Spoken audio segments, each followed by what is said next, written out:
Bom dia para todos. Para a gente é mais do que uma alegria estar aqui, né? Estar em Portugal é estar na segunda casa da nossa vida e é sempre uma emoção. Hoje, pela manhã, nós vamos falar de um tema que cada vez mais tem a ver com a realidade do mundo e muito com a realidade desse continente, que é a questão das síndromes demenciais. Esses quadros que vêm chamando muito a nossa atenção e que, ainda nesse momento, nós enfrentamos uma questão que nos chega muitas vezes e que nós não temos uma resposta pronta. É por que esses quadros acontecem? Do ponto de vista espiritual, qual que é o objetivo de manter-se uma criatura encarnada 5, 10, 15 anos, às vezes, num aparente estado vegetativo, sem encontro com ninguém, sem falas com ninguém, sem a percepção do que está acontecendo do lado de fora. Na verdade, o nosso propósito agora é um propósito de trazer, da perspectiva do conhecimento da espiritualidade, o que as pesquisas têm para nós, mostrando aí a importância do tema. Então, nós vamos começar trazendo que as síndromes demenciais são caracterizadas por perda de memória progressiva com impacto nas atividades diárias. Então, o primeiro e o mais importante fator desse adoecimento é o comprometimento da memória, né, da nossa história. E entre as síndromes demenciais, a mais comum é a demência de Alzheimer, que acontece entre 40% a 60% das vezes. Por isso que é muito comum, quando alguém tem uma síndrome demencial, se falar em Alzheimer, porque é a maior possibilidade. E a única forma de diagnóstico definitivo seria através de uma biópsia.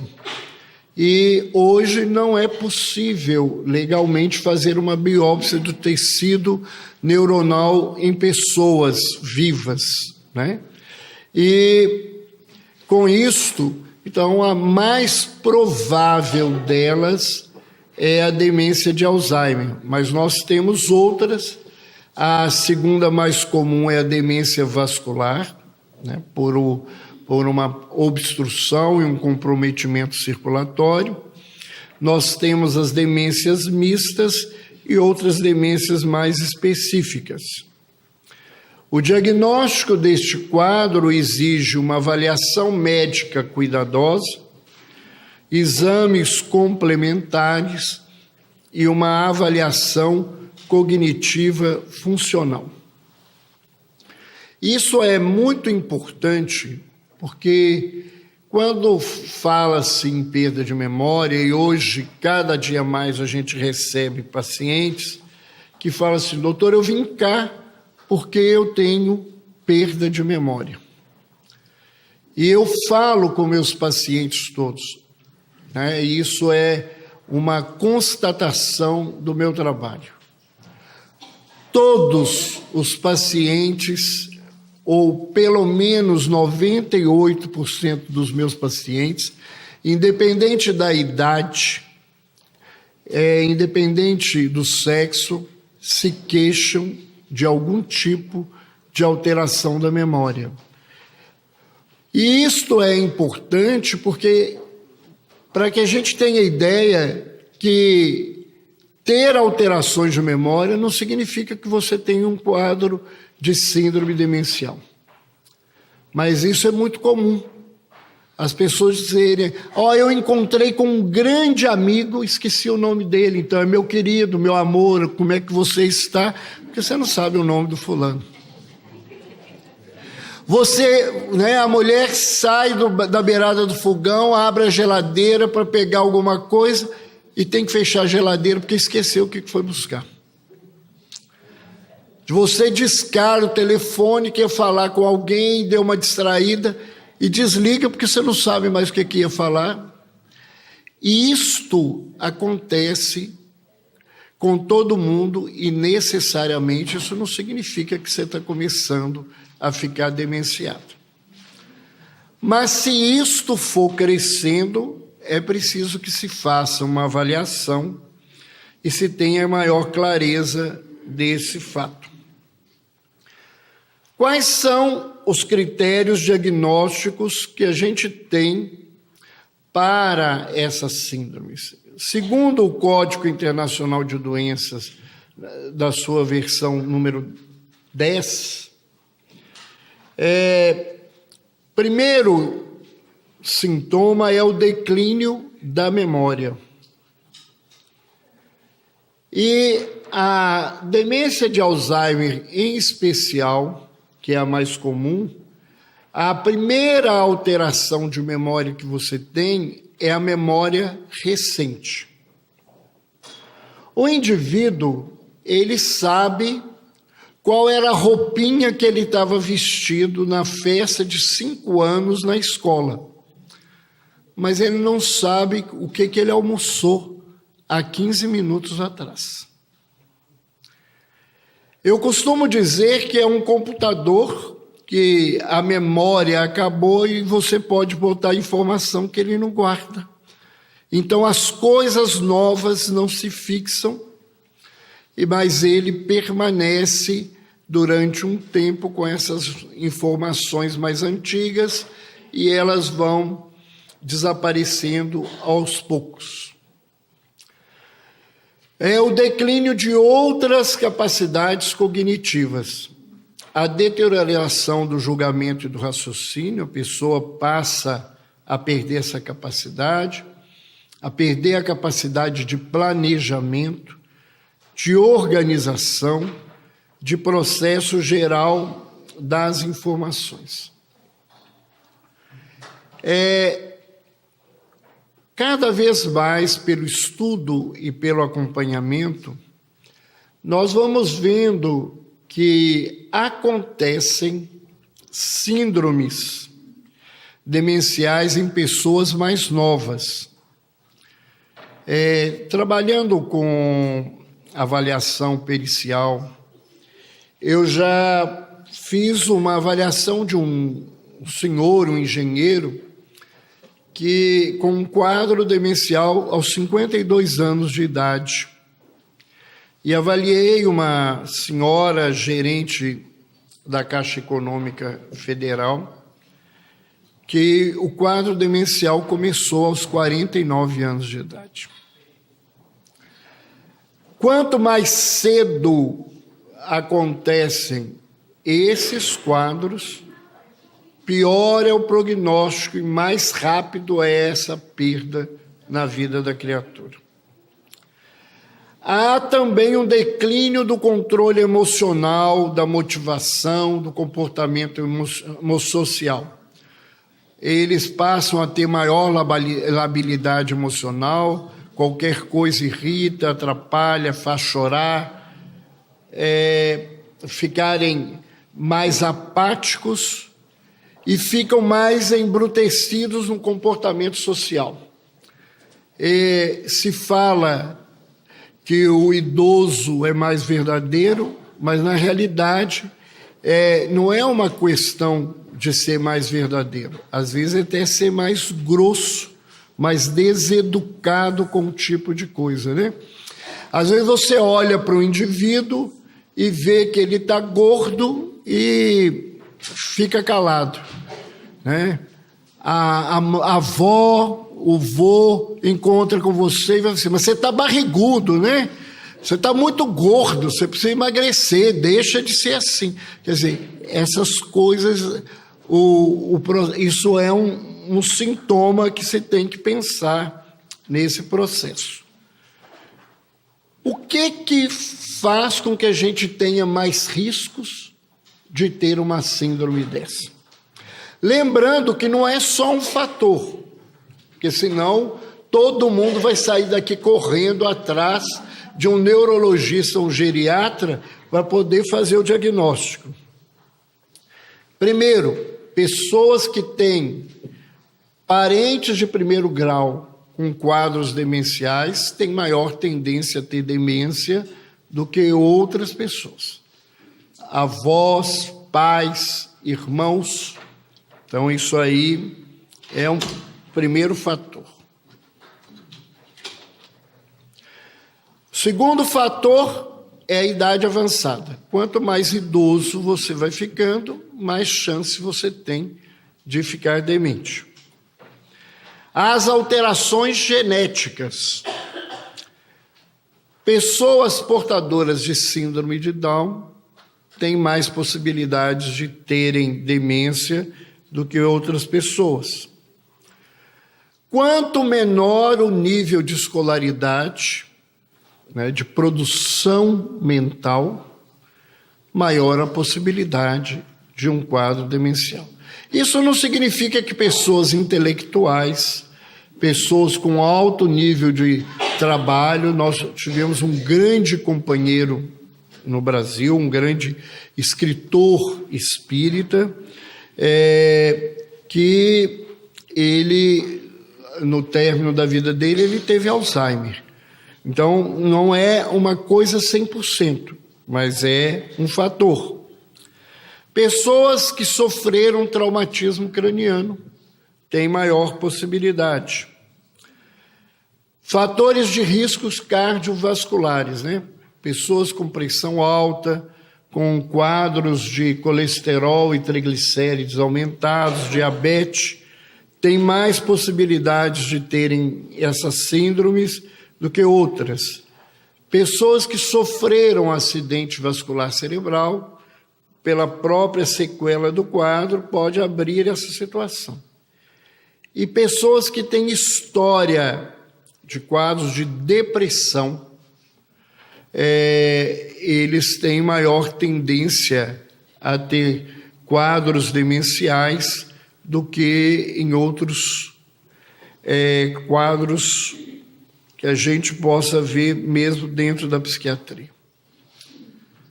Quais são os aspectos comportamentais e psicológicos e espirituais que têm um grande impacto no desenvolvimento dessas demências? Pessoas com pensamentos destrutivos que sustentam emoções doentias têm mais tendência a demenciar do que as pessoas positivas.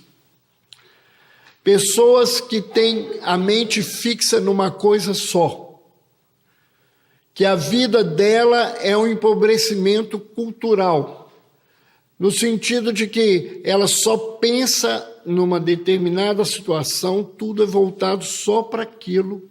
Isso é um fator de risco. Pessoas que têm o caráter muito rígido, que não têm abertura para mudar as decisões, que a vida é assim que eu acredito, tem que ser desse jeito e dessa forma, isso não ajuda ninguém. A gente precisa aprender a ter jogo de cintura, aprender a dançar na vida, né? Saber ter outras posições. Infelizmente, a gente vai envelhecendo e vai achando que a gente é dono da verdade, que é assim que tem que ser. Isso não é bom para nós. Isso não faz bem para a nossa vida. Dificuldade de lidar com perdas e lutos. E isso abre muito esse espaço para o surgimento do quadro. Pessoas que não conseguem enfrentar as suas lutas e os seus sofrimentos. Que qualquer problema abate, faz com que ela fique desanimada, triste, deprimida. Isso também tem um impacto forte. A ausência de preparo para o envelhecimento. Aí o troço complicou, porque a maioria de nós não foi preparado para ficar... Né? A gente nem gosta de falar que vai ficar velho, né? Agora é idoso, é terceira idade, o povo ainda é politicamente correto, diz que é a melhor idade. Eu falei assim, que melhor idade, com tanta dor, né? Com tanta coisa. Embora eu gostaria de vocês não assustarem com dor, não, né? Depois de 50 anos, se algum dia do dia vocês acordarem sem dor, tenham certeza, morreu.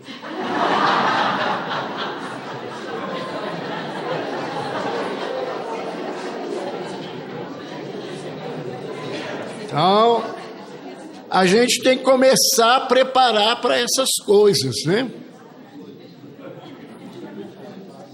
A ausência do cultivo dos valores do espírito. A busca da espiritualização do ser, né? Quem não tem essa busca tem mais chance de ter esse processo. Nós temos o problema da influência espiritual, dos quadros obsessivos graves. Muitas demências são desencadeadas por processos obsessivos graves. E esses obsessores não é de outras vidas, não. Às vezes é da vida atual que a gente vai...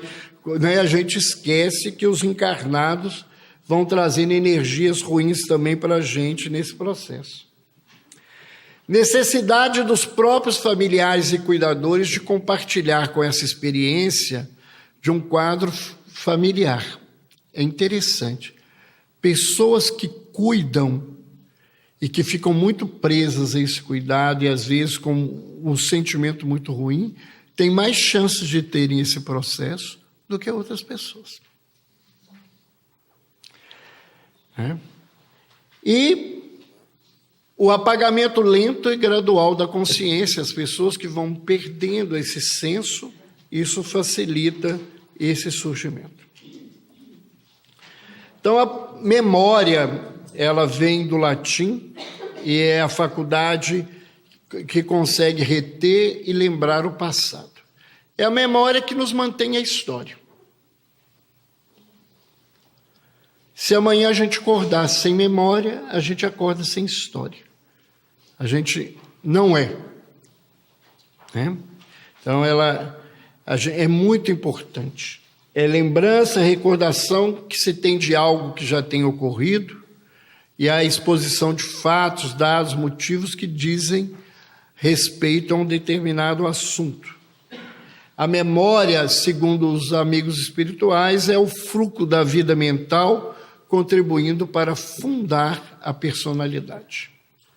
A nossa personalidade, ela está embasada na nossa memória, naquilo que nós retemos e guardamos dentro de nós. A memória é uma capacidade de evocação, o ato pelo qual se transfere o fenômeno que está inconsciente para a consciência. E é um mecanismo cerebral complexo que envolve todo o cérebro e muitas conexões neuronais. Então, a memória, né, há algumas pesquisas que mostram que a memória nem está só no cérebro, ela está nas células como um todo. E a gente, conforme o tipo de ser nosso, nós temos memórias mais visuais, mais auditivas, memórias mais olfativas, mais palatais, né? Mais táteis. Isso depende de cada um de nós. Mas vamos lá para o que nos interessa basicamente, que é a questão do que a espiritualidade tem a ver com o envelhecimento. Nós não vamos voltar a definir espiritualidade aqui, que isso já foi definido mais cedo. O Instituto Gallup Internacional, em 2005, avaliou 50 mil pessoas em 65 países e mais de um terço dos entrevistados revelaram-se ser religiosos. Isso é muito importante para quem trabalha na área de saúde, que nós temos que ter essa ideia clara, respeitar esse lugar das pessoas e muito mais do que isso. Esse aspecto, ele hoje, cada vez mais comprovado a sua importância para a saúde da criatura. E nessa pesquisa, os idosos tinham maior grau de religiosidade. Quase 70% dos idosos que foram avaliados, eles tinham algum tipo de religiosidade. E no Brasil, no Censo Demográfico de 2000, os idosos sem nenhum tipo de religião era menos de 4%. E isso ainda é hoje muito próximo disso. Então, eu não sei quanto que seria aqui em Portugal, mas só para a gente ter essa ideia de quanto que a religiosidade está presente na vida das pessoas com mais de 60 anos de idade. O que é envelhecer bem? O que é chamado tecnicamente de envelhecimento bem-sucedido. O que é ser um velho, bem velho, no sentido de estar bem e não de estar idoso,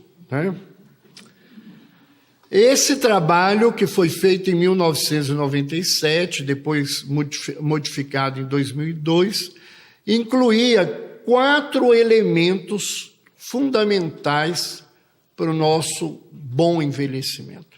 Primeiro, a probabilidade baixa de doenças e de incapacidade relacionada com essas doenças. Claro, um bom envelhecimento é um envelhecimento saudável, sem doenças, ou com o menor número possível de doenças e de sequelas.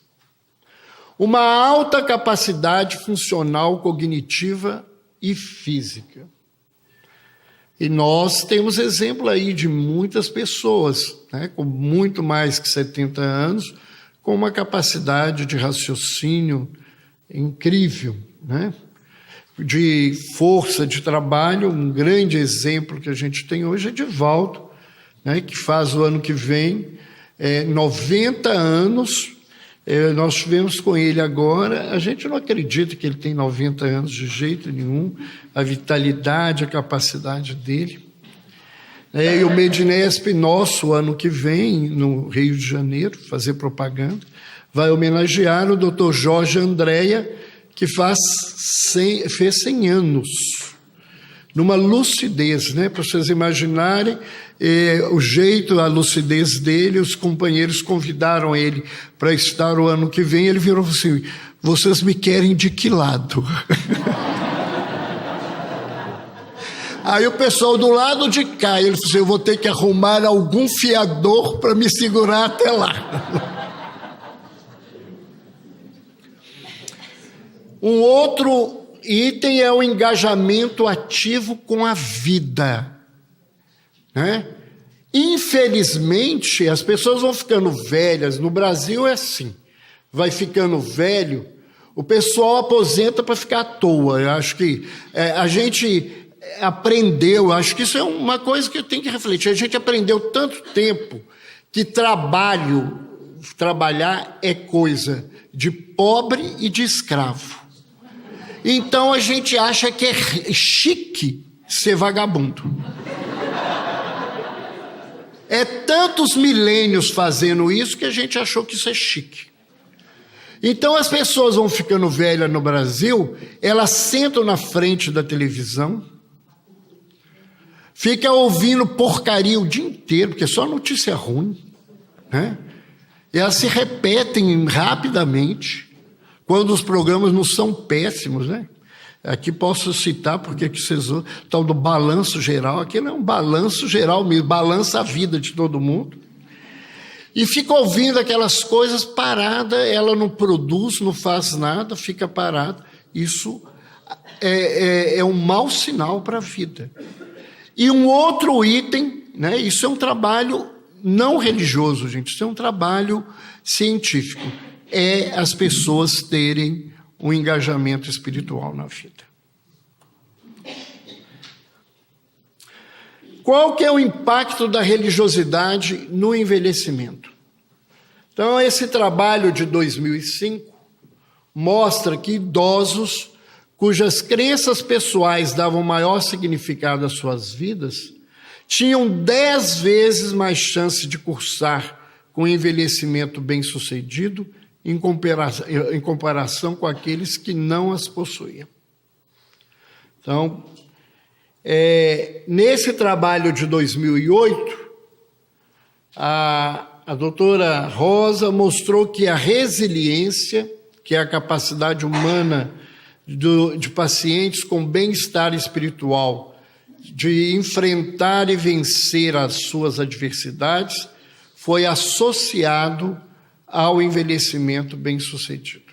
Uma pessoa que tem um bom envelhecimento é que utiliza essa espiritualidade para enfrentar as suas lutas de maneira positiva. Nesse outro trabalho, de 1998, esse autor demonstrou que as atividades religiosas, o coping religioso, que é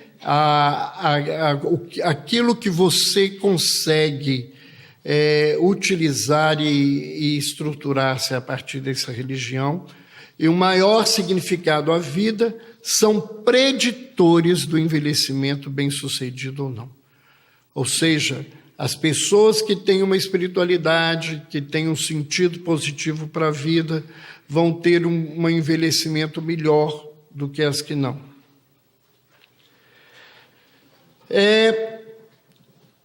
Nesse outro trabalho, de 2005, um inquérito populacional em Botucatu, no estado de São Paulo, avaliando 365 idosos, sobre qualidade de vida.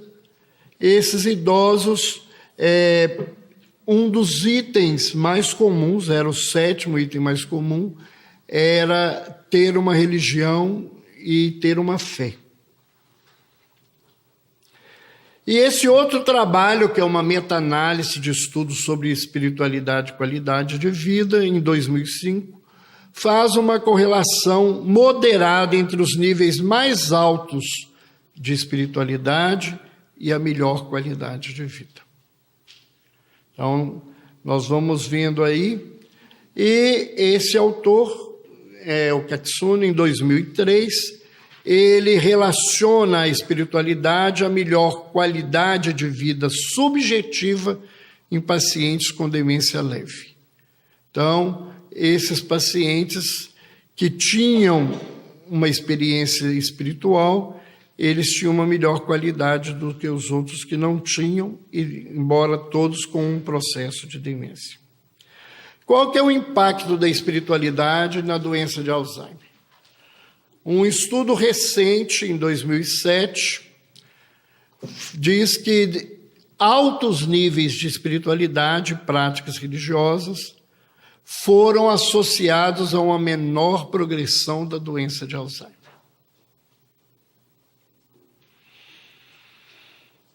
Esse outro trabalho de 2006, com 3.000 idosos, diz que a frequência religiosa é associada a menores taxas de declínio cognitivo. Aqui não está falando, nem de uma prática de espiritualidade maior, mas de uma religiosidade. Pessoas que têm uma presença de uma religião na vida têm menores taxas de declínio do que as pessoas que não têm essa religiosidade na vida. E esses dois trabalhos muito interessantes, eu achei muito interessante trazerem, um de 2008, o outro de 1994, eles mostram que a prece e a leitura da Bíblia se mostram como alternativa para acalmar pacientes demenciados agitados. Então, eles utilizaram tanto da prece quanto da leitura de textos bíblicos, mostrando o quanto que isso ajudava, né?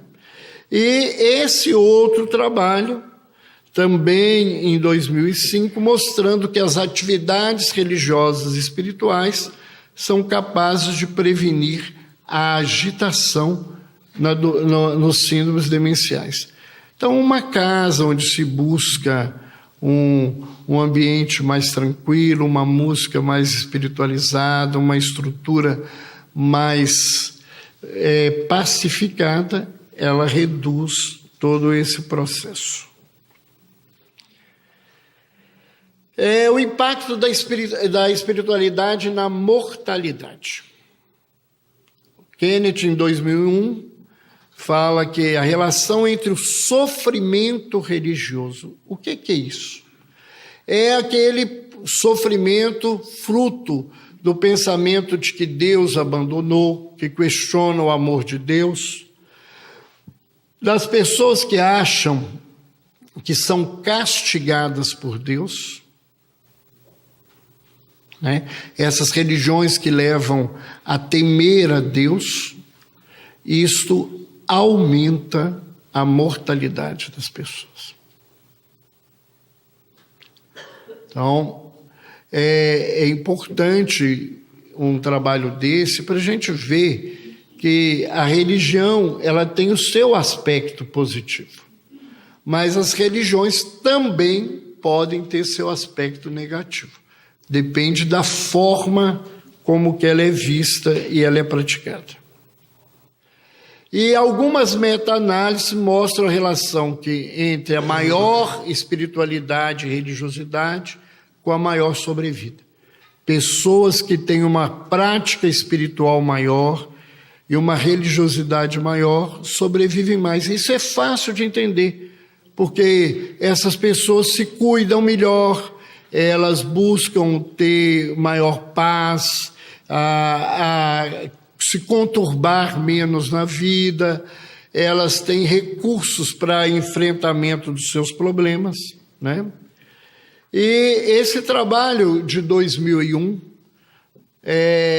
diz que uma menor taxa de mortalidade para os que frequentavam a igreja uma vez por semana ou mais, em comparação com as pessoas que tinham uma frequência menor do que essa na vida. Então, só de frequentar um templo religioso, você tem um acolhimento importante. É muito interessante pensar nisso, porque a espiritualidade é mais íntima. Então, é a minha prece, a meditação, a forma como eu relaciono com Deus internamente. E a religiosidade, ela é muito comunitária. Mas ela é muito importante, porque quando a gente convive num grupo religioso, a gente tem apoio, amparo, a gente recebe uma resposta que melhora a nossa autoestima. Às vezes, dentro de casa, todo mundo acha que a gente é chato, incomoda, isso, aquilo, outro. Todo mundo vive assim, né? Ninguém é profeta em sua própria casa, né?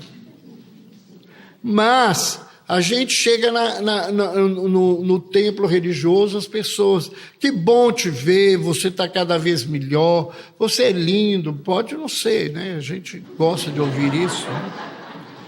Você emagreceu, eu gosto de ouvir essa frase assim, pode falar. E a pessoa, esse tipo de ação, vai com Deus, Deus te abençoe, foi bom te ver. Esse aspecto, ele dá um bem-estar para a vida da criatura.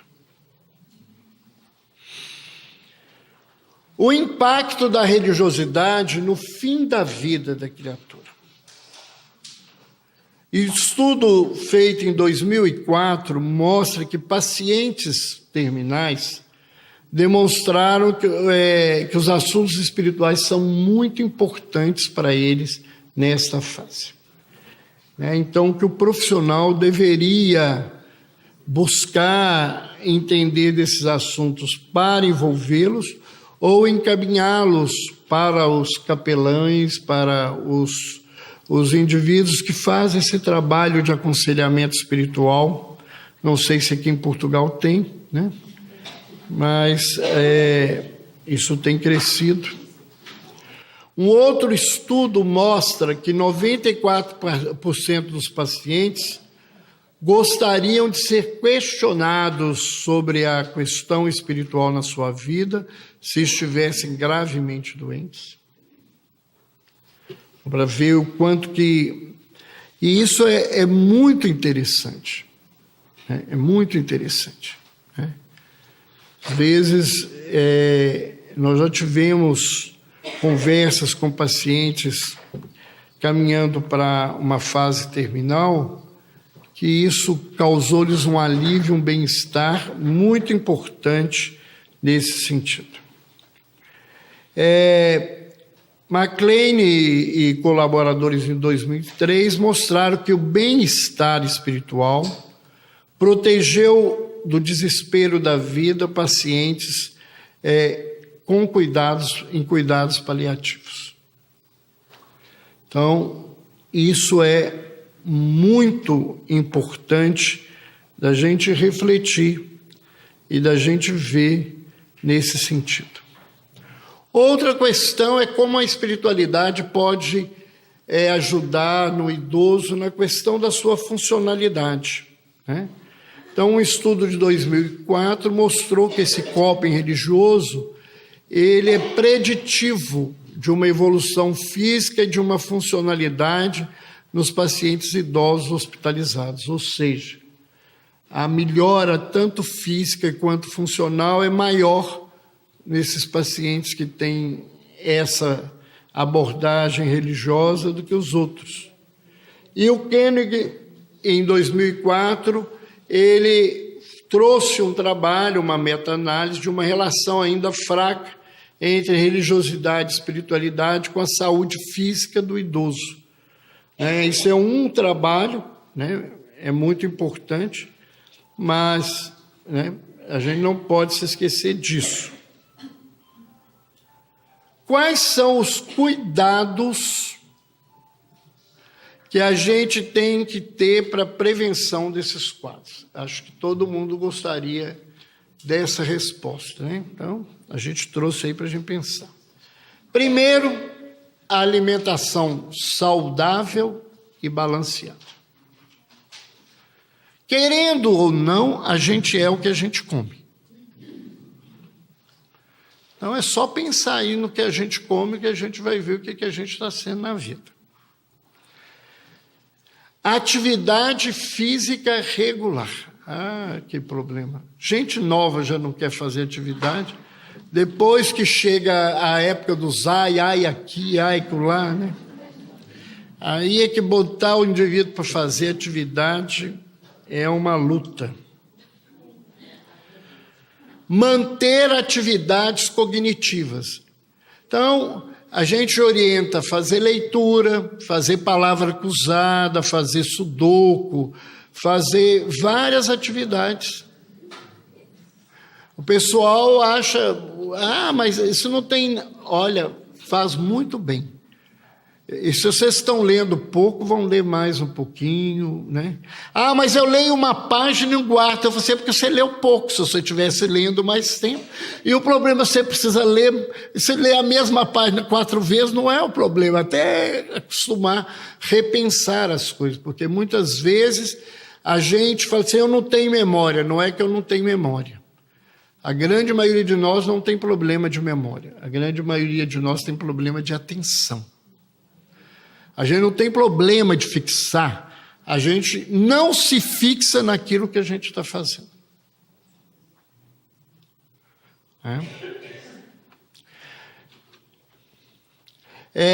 Fazer exames e ter cuidados preventivos. A gente precisa procurar saber e se tratar. Por isso que as mulheres têm melhor saúde que os homens, porque elas procuram fazer mais exames e se prevenirem mais do que os homens, né? Os homens, eles pifam mais rapidamente porque se cuidam menos. Cuidar dos fatores de risco cardiovasculares. Comer menos porquinho, né? Menos fritura, menos doce, que vai todo aumentando aí os triglicérides e os colesteróis da vida, e a coisa vai complicando na nossa vida. Procurar profissionais especializados quando tiver dificuldade de lidar com perda e luto, né? A gente deveria buscar ajuda quando a gente está sofrendo. O pessoal no Brasil tem muita dificuldade, que acha que psiquiatra e psicólogo a gente só vai porque a gente é louco, né? E nem é louco. Assim, os outros vão achar que eu sou doido. Eu falei assim, mas você é doido mesmo. Doido? Meus pacientes me perguntam assim, eu sou doido, doutor? Eu falei assim, Aí eles se assustam. Eu falei, você sabe o que é doido? Ah, não, doutor, doido não é ficar pirado, não. Doido é uma corruptela de doído, né? Porque as pessoas que tinham melancolias eram doídas da alma. De doída da alma veio doida, veio doido. Doido é quem tem dor na alma. Eu só trato de quem tem dor na alma. Todo mundo que vai no meu consultório tem uma dor na alma. Então, todos nós somos doidos. E estamos aí tratando e precisamos buscar ajuda. Enfrentar da melhor maneira possível essas feridas que a gente carrega na alma. É muito comum, gente, eu observo, uma associação, eu não tenho um trabalho científico, de pessoas com dificuldade de perdoar, que guardam muito rancor e desenvolvimento de Alzheimer.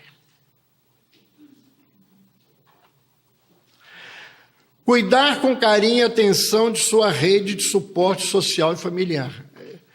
Olha, por 2 motivos. Porque a relação de afeto e ajuda, e a hora que você ficar gaga, você precisa de alguém para cuidar de você.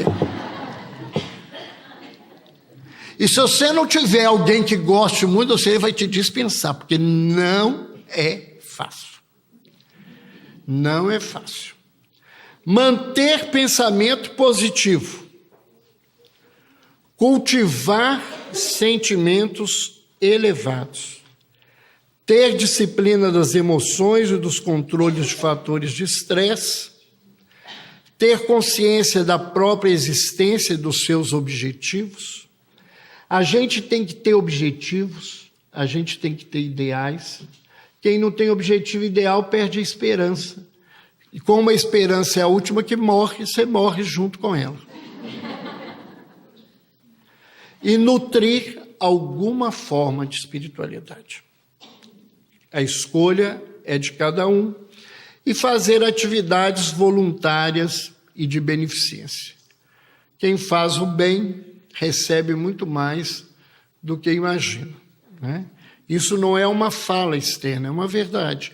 Quem faz um trabalho benemérito de qualidade recebe muito mais. E para encerrar, eu queria trazer aqui 3 frases do Velho Testamento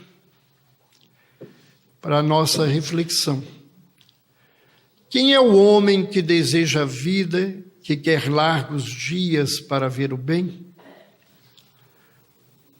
E aí vem a resposta. Guarda a tua língua do mal e os teus lábios de falar o engano. Aparta-te do mal e faz o bem. Procura a paz e segue. Então, se eu quero ter largos dias para viver bem, essa receita, ela é muito mais antiga do que a gente possa imaginar. Os velhos sejam sóbrios, reverentes, prudentes, sãos na fé, no amor e na paciência, para poder ensinar. Epístola de Paulo a Tito, capítulo 2, versículos 2 e 3. A gente precisa aprender isso, né?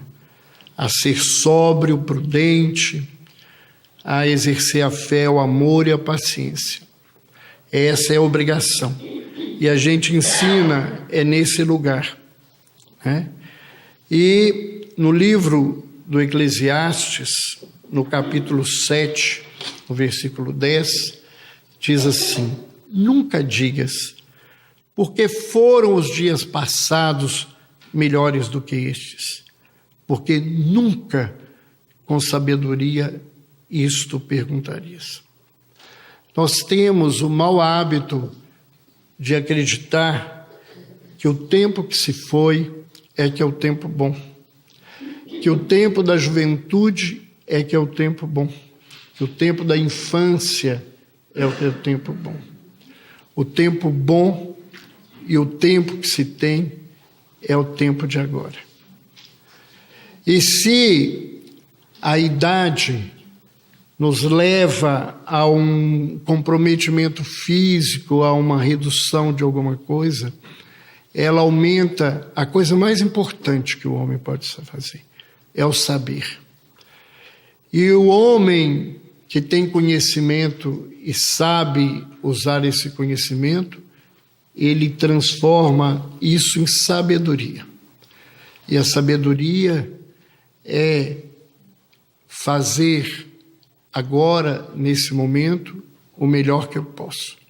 Porque o único tempo que eu tenho é esse.